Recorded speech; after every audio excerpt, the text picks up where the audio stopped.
You were born into desire, fought in the fire of love. Every moment takes you higher, the power that comes from above. You hold the secret of the cipher, buried inside of your heart. Of the days and the nights are the longest to fight for the will to be free of the dark. I love that song. That's my latest release. You will be amazing. Hi, I'm Tom from Blakgraz. Thanks everybody for tuning in. I happen to have on my super cool Stock and Grain Assembly High Point, North Carolina hat. And I'm also playing my custom build Austin, Texas Strat Model T is what it's called, but this one I call Stella. So thanks to Vaughn from Custom Build, and thanks to everybody from Stock and Grain. We played actually, there. if you look on the right here on the end, it's one of one right there. Did you ever notice that? No. Yeah.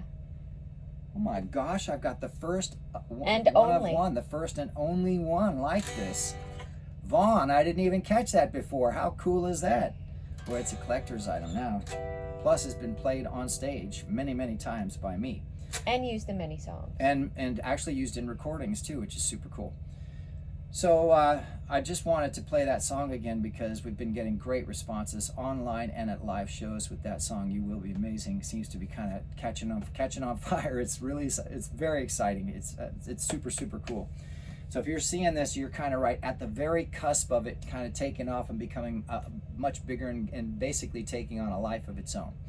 So in this video, I just wanted to talk to everybody really quick about what's been going on with Rufus and what we kind of plan to next as far as our next steps. Obviously, we're trying to book into next year and get the first quarter taken care of because we want to go into New Mexico, Arizona. So if anybody in New Mexico, Arizona is watching this and you have places that you think I could come and play, just put a comment down below or reach out on any of the social media platforms. We're on everything. So all you got to do is send us a direct message and let us know, or comment on this video. But then once we come back east again, we got a year and a half and 22 different states to pick from for all the different places that we want to go to. So it's going to be really easy to book up the whole year. So all that hard work from the first year and a half is finally paying off. We're just starting to really, really pick up steam now, thanks to folks like you watching these videos and coming out to shows and having fun and just dancing and singing along. Boy, it's really nice. Also, we had a huge success with our second Tuesday live. It was second one, right? Yeah, it was successful. It's just we had an internet slight challenge, so it looks like there's two of them. Yeah, for part which one was and part two.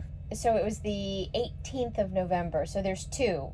We had an internet challenge. It got cut off, and then so we went back in, and we were supposed to only do it an hour, but we went over an hour to kind of make up. It got cut off, yeah. And we're working on for apparently these videos. I'm recording on the same phone. And there's no volume or background white noise issue. Well, I was going to explain that. Okay, so you go ahead. No, go ahead. Okay, so basically, we overcame the internet challenge. It was just a user error. I forgot to turn on Starlink, and then when it booted on, it kicked us off, and then we had to restart again. So apologies to everybody who was in on the first one and got cut off, but thank you so much for coming back. Hey to Gabe and hey to Harley. I wish I knew everybody's names, but those are the two I remember from that particular live stream. Now we're going to try and do that every Tuesday now at 9 o'clock Eastern time, because we just think, well, if I've got a Tuesday night that helps not only to build what we're doing and get more people interested, but even better for me, it's a good exercise to play on acoustic a whole show, an hour or so, and get my vocals warmed up after a long weekend. So basically, I'll usually play Wednesday, Thursday, Friday, Saturday, Sunday, or any combination of those. And then I'll have Monday off where I make some calls and things like that. And then if I do a show on a Tuesday evening, that gives my voice time to recover and then start to warm up and get ready for another week. So that works out really beautifully as the perfect time to do it. Plus, it was a lot of fun. I was playing songs on acoustic that I haven't played on acoustic in a long time and trying to figure out how I'm going to do certain parts and certain solos and melodies was really exciting for me as a guitar player, because it just made me think outside of the box. Okay, well, I can't do what I normally do because it just won't sound right, so I got to do something that sounds bigger or works better for the acoustic. That is fun to me. So I look at it as kind of like a challenge for myself to get better on acoustic too. So if you can tune in on those on Tuesday nights, that'd be great. So as far as what's happening with Rufus, if you watched any of the other videos about this, you know that we had trouble with our cabin batteries. So not the engine chassis batteries, but the part that looks like a house batteries. Those there are 4 of those, and they're 100 amp hour batteries that run at 6 volts. They're run in parallel so that they, or is it series? I think it's in parallel, so that they produce 12 volt. Obviously, I'm not an expert on this. We did get an expert to look at them, Lovis, when we were in South Carolina. But here's kind of a short summary of what happened.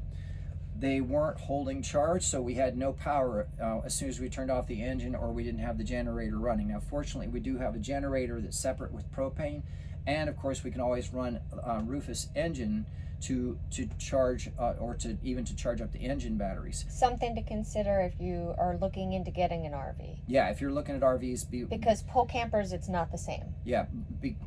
Okay, so be aware that this is one of the things you're going to want to watch videos on, read up on, learn about, because you really need to know it. When you start turning things on in your camper and you're not plugged in to an external power source or external water or external sewer, you got to keep real close tabs on where your sewer is, where your electric is, and where your water is as far as fresh water and how full your gray and your black are. Really good points. And we've been learning as we've been going, but now it's finally becoming more habit. It's becoming normal for us because 99% of the time we are dry camping, so we're not plugged into external anything. So it's really vital to us to have those cabin batteries have some electricity in them, especially when the weather starts to get cold, which it did. We started running heat. Well, what happened in short, we had 4 days of rain and overcast and ran the heat because it was cold, without driving and without turning on the generator, because I was, from 1.5 years of running them, I was fine with it running down to half and down to a quarter and then getting low and then thinking I could just recharge them. And we have a little bit of solar, but it doesn't pull in enough, especially on a cloudy day or 4 days in a row. Or 4 days in a row. There is a small, tiny solar panel up on top, but it's just a drip, right? It's just meant to kind of drip in. It's not anything serious. And we have solar for our solar generator, which is a 100-watt panel that folds out, but that's not hooked up to the cabin batteries, and that wasn't charging either, so we got really low on the solar generator just for charging our phones and our computers and such. Anyway, so we went to bed after that 4th night, and with the heat on because it was so cold, which was normal. We'd done that for a long time when it got cold, even last winter. But apparently we've stressed the batteries out enough that now they've actually become so stressed that they don't hold enough charge to make it all the way through the night with the power on. And they take longer to recharge. So the first thought was, all right, we got to get a new battery or new batteries. What can we replace it with? We looked into lithium. Lithium is obviously the way to go because you can use, instead of like with lead acid batteries, you can only go down to half. So if I have 400 amp hours, the 400 hours supposedly that I can draw on it, I can only actually access 200 of them, and then I have to recharge it again. Turn on the generator, plug into an external source, or start driving. The lithium batteries can go down 90%, and it doesn't hurt them to go down that low and then recharge all the way up. In fact, sometimes you're supposed to just top off because it's better for the battery to top off than it is to go all the way down and all the way back up again. That's what we've seen on videos and what we're learning so far. The lithium for the cabin are very similar to a lithium for a laptop or an iPad. Just bigger. Yeah, just bigger. Yeah, but the cool thing is we got a 300 amp hour lithium battery, 12 volt, because we're running 12 volts in this camper, and it's only one, and it's basically the size of one of our 100 amp hour lead acid batteries, which is amazing because and about 30% less weight as well. And 30% less weight. So now we can get rid of 4 huge lead acid batteries that are 50 or 60 pounds each for one lithium battery that is about 50 or 60 pounds, but actually gives us 280 amp hours of usage and can go all the way down and not be damaged by going all the way down. And since we dry camp so much, we need that. We really need to be able to draw it down all the way and then charge up when we have to. Just to save on propane, or until we drive again, or until we can find a place to plug in. And because we're going town to town so often, sometimes RV parks don't work out. You can't check in at 1 o'clock in the morning after a show and driving all night, right? So it gets kind of tricky, right? Well, now we got the battery, but we had a fella in Lexington, South Carolina come over to Anthony's, where we stayed. I did a video about that too, where we stayed there, and as a thank you for letting us plug in when it got really bitter cold to have heat, I went and played Sunday night. Well, they liked it so much, the owner came over Monday and said, can you play again? Well, he knew a fella named Rufus, a good friend of his, who works on cabin batteries, the whole cabins for RVs. So he came over, and a small amount of money, nothing really, to check everything. And he actually found a wire that was unrelated to what's wrong with the cabin batteries. One on an inverter that we didn't know we had was loose, and now it's put back in, and the inverter is working great. 400 watts come from the batteries up into a plug up here, into a plug up here that used to be for satellite dishes and televisions. Well, we don't watch TV, and we're not running these satellite dishes except for Starlink, so it's going to be perfect for Starlink once we get a battery that is strong enough that can allow Starlink to run and us run lights and all that stuff, which is what the lithium battery can do. Now, the best part about buying that lithium is we saw some that were 1,000 or more for 300 amp hours. This one was only like 360, something like that, and it's the reviews we saw on it on YouTube is called Dumb Fume. If anybody's interested, Dumb Fume batteries. The reviews were amazing. It got great reviews, and they literally tore it apart so they could look inside and see what it was made of, actually inside the battery. And everything checked out, so it was probably a really great deal. So we're pretty excited about that. So the next move is that Rufus, who checked the RV for us and said, hey, everything looks good, except you might want to change those batteries out because they don't seem to be holding charge the way they should. He said everything looks good, just except that your converter, which goes from AC to DC to charge the batteries, is only going to put out 13.8 volts. Well, for lead acid batteries that send out 12 volts, that's perfect. But for a lithium battery, you have to have at least 16 volts to charge it to get it to charge all the way. Otherwise, you'll only be charging it part way and wondering why you're not getting full use. So we have not installed the lithium battery yet, but we're going to be getting the converter AC to DC very, very soon. So when we do that, we'll let you know what happens. And we might end up tacking on it because we can do up to 4 300 amp hour batteries. So that's where I was going next. Okay, apologies. Right? That's all right. So because we won't have 4, we got this big tray in the back. You open up the compartment for Rufus, it comes up this way, and this big tray slides out with 2 engine batteries, which are the big, huge diesel truck ones, like these guys behind me here at this truck stop. We're camping at a truck stop right now. Isn't that funny? 2 of those run the engine, and all of the engine lights and the dome lights and things like that, okay? And it's got a whole bunch of stuff connected to it. The stairs and the stair cover and everything. So then you got next to that on this big tray 4 other cabin batteries that are lead acid, right? So they're big. But anyway, my point is, so now we got these 4 batteries that are going away, and we're gonna have lots of space, which means that I can either put in 4 more or at least 2 or 3 more. Now, if I've got 4, if I just get 3 even at 300 amp hours, that's going to be 900 amp hours compared to the 200 I was eking out of those 4 big batteries, right? So it won't be obviously a full 900. It'd be 900 minus 60, so it'd be 840 watt hours or amp hours. But we've been just basically shutting everything down and being careful and only running the heat when we had to. And we're not a big fan of air conditioning, so that's not even a big deal. To suddenly have 800 plus amp hours of power is going to be mind-blowing for us. It's going to be so nice. Really, really nice. Okay, go ahead. What were you going to say? I was going to say it'll allow you to be able to run the desktop, which then allows more recording. That I'm like, my words are not coming to me today. Well, that's the other great thing about discovering this transformer's 400 watts, right?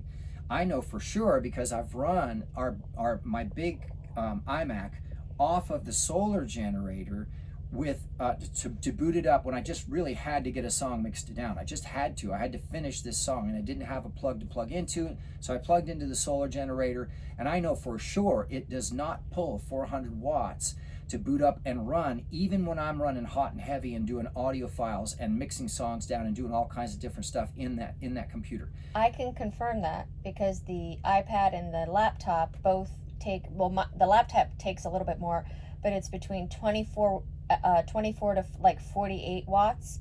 And then what does pull a lot more power, now I don't run it like hardcore, but when I need to use the small mini blender or immersion blender, those are upwards of 300 watts. Right. So there's no way, because I've watched it, the desktop it might be like 100, 200, 250 to boot up, but then to run, it's maybe down around 50 to 100. Right. So what she's talking about is on the solar generator, she'll plug in a small blender that chops up meat. So we'll buy meat, not just for us, but also for Hannah, our road manager, the cat. She eats raw meat, and so she'll chop it up in that and then put it in little glass containers and freeze them for future use. But then also she makes homemade mayonnaise right off of the solar generator with an immersion blender. So we're watching the watts that we use with those types of devices, right? So we're very conscientious of how much power we're drawing every time we turn something on.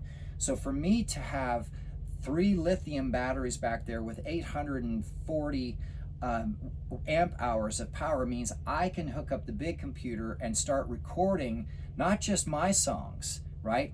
But Martha is an author, and we can start recording her audiobooks, which is really exciting to me because we already have a couple.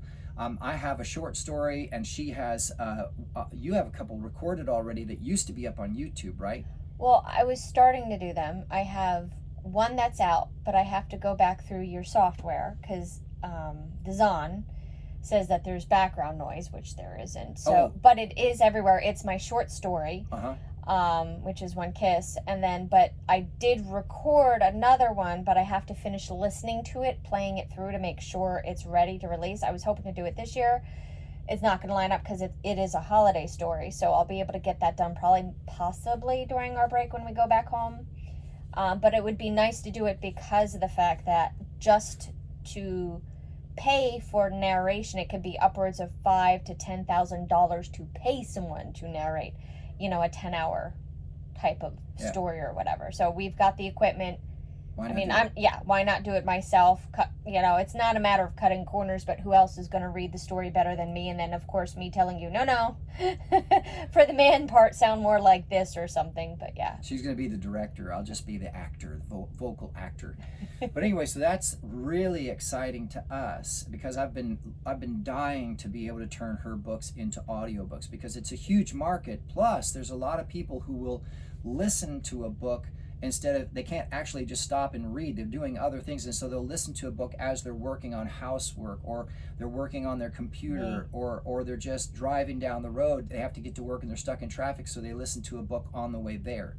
I mean, it's just a whole nother world of possibilities for us, which is very exciting because the more revenue we start to generate, the faster we can finally fix up Rufus. He still needs a lot of work, but he's getting better and better every day. Huge thanks to JD Southside Music Store in San Antonio, Texas. Dave Pendergraph for actually fronting us some money to get that battery because we were a little tight there for a bit.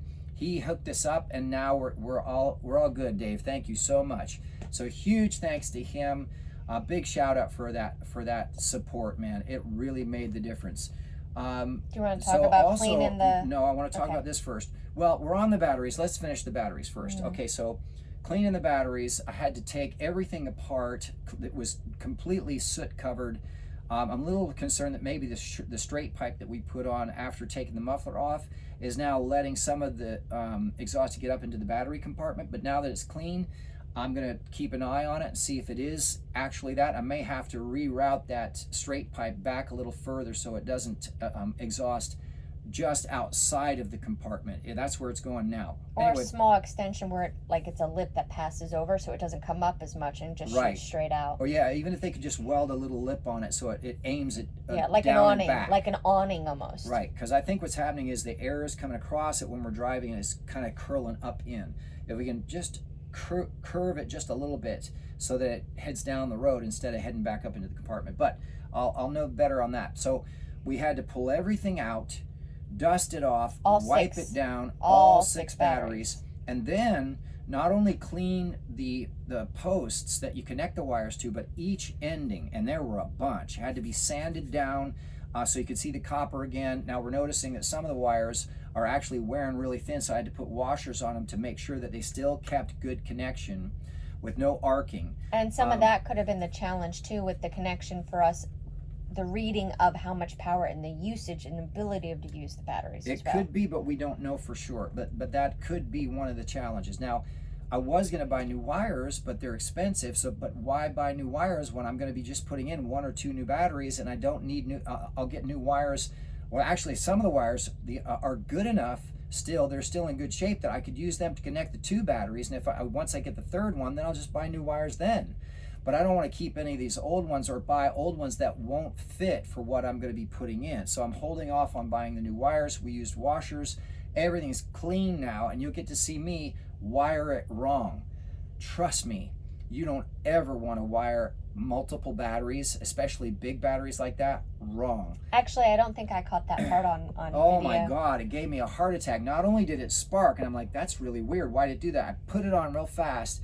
It started to boil, and it blew one of the pops off real quick. Now I'm hoping I didn't damage the battery too bad, but that was a user error on my part. It's been a few days and we haven't noticed anything. So when I looked at the pictures that I took, plus I had a diagram on the door that I drew with permanent marker, thanks to that one garage that suggested, I can't remember his name now. I don't know. But anyway, I looked at the diagram, I'm like, oh, I'm a dork. I ran it from here, here positive to positive instead of positive to negative the way I was supposed to. It was a really dumb mistake, but I thought I knew it. I was like, okay, I remember how this goes. Wrong. Spark, Spark, crackle. boil, pop. I had to search back behind the batteries to find the little cap that goes on to where you put in the distilled water. Well, it was a pressure release thing too, relief. kind of like the idiot, take it off. Yeah, don't dummy, be dumb. Don't be doing that. So, that was another thing too, that each of those batteries did need more distilled water. They were low, and from what Rufus said, because we dry camp so much, we pull them down and charge them up, pull them down, charge them up, we should be checking that distilled water once a month. Now the reason that's a challenge to do it once a month is because when I pull that tray out, there's a wire, 1 or 2, on the engine side that are too tight. So I can't pull it all the way out to get to all of the cabin batteries to check the waters without having to take off that stack. There's like a stack of 5 eye rings on one post, and man, what a pain in the butt. Now We could get a funnel. We have funnels. Yeah, we could have use funnels, a funnel. but that's not the point. You can't see in. That's true. Now the good news is it never went below the actual lead and whatever metals are inside the battery panels, right? They were still covered. It was just low.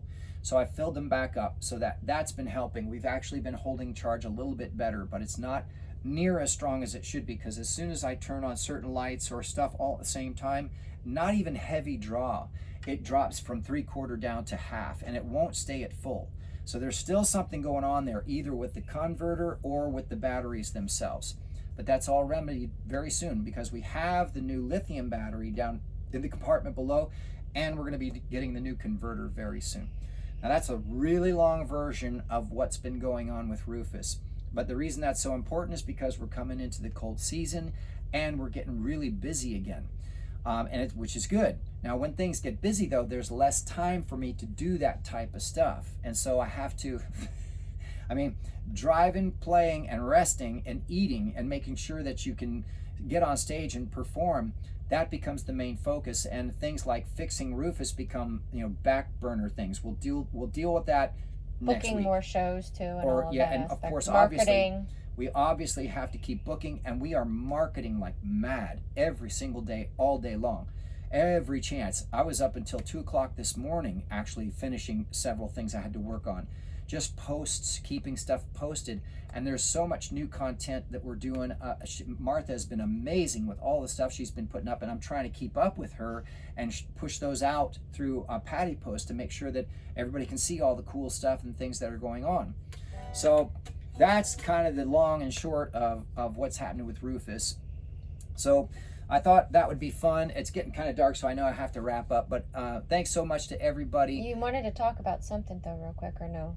What? I know it was something, but I directed you back to the batteries because we were still... Oh, yes. When we did our live, for everybody who was on the last 2 times, apologies for the sound quality. We didn't realize that it was so noisy, and we don't know why. Because it's not noisy right now. She's recording with the same phone right this second, except it's not alive. So if anybody knows how to get rid of that in the comments, please let us know. Now we're going to run a test with my phone, with my iPad, and with her computer to see which works best, and we'll just get around it. We'll work and get that sound quality better so everybody can actually hear what's going on. And we've done one with my computer while you were changing out the strings, and that one didn't have any of the noise issue. So we're going to do a test. We're going to find out which works best. And then we're going to use that. And apologies for not realizing not only that we had an internet challenge, but that the sound quality was not so great. So we're working on it, and we did realize it, but we want to say special thank you to everybody who hung out and suffered through all that noise. I'm so sorry. Oh man, yeah, it was just white noise. Something weird happened. But anyway, I wanted to mention that we are aware of that, and we're working on fixing it. And if anybody has any suggestions on how to avoid that, please let us know. All right, y'all. I hope you enjoyed this. Please give us a thumbs up or subscribe.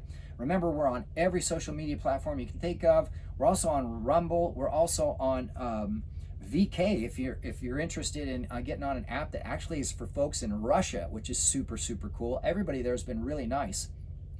We're also on every streaming service. I've got 113 songs. Don't forget that You Will Be Amazing is out now. It's brand spanking new.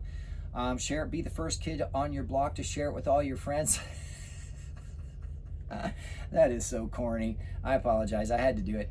But anyway, also don't forget we have CDs for sale on Elastic Stage, print on demand. Come to a show and get a handmade t-shirt, get a beer koozie, or order online. Let us know what you think in the comments, and thanks for tuning in. We'll see you hopefully at a show, and I look forward to shaking your hand.